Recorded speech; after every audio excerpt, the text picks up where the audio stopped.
In this video, I will show you how to fix Parsec error code 14003. So make sure to watch the video until the very end. So 14003 error code is an error code get when Parsec has an issue with capturing your display ULE. This error code is most common in laptop because they are using the wrong graphic card for technical card issues, and the reason can't use dedicated graphic card. So if you have a NVIDIA or AMD graphic card, you need to make it to dedicated integrated graphics card instead. If you want to do that, you need to click on this link here to follow the steps. This is how you want to change the graphic card from the dedicated on to the integrated one.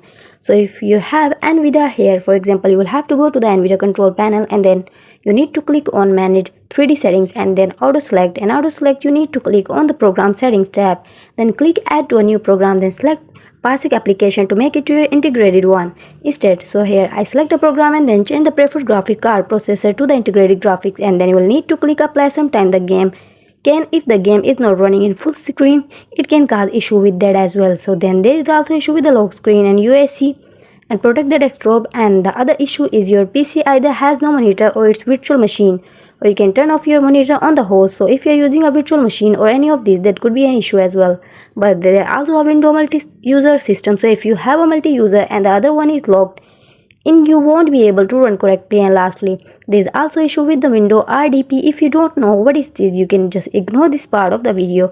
But if you do need you to run the edit group policy, then navigate to the local computer policy, computer configuration, and messy template window components, remote desktop services, remote as a session host, and remote session environment. Then you will have to set up WDDM graphics display driver to disable it, and that's it.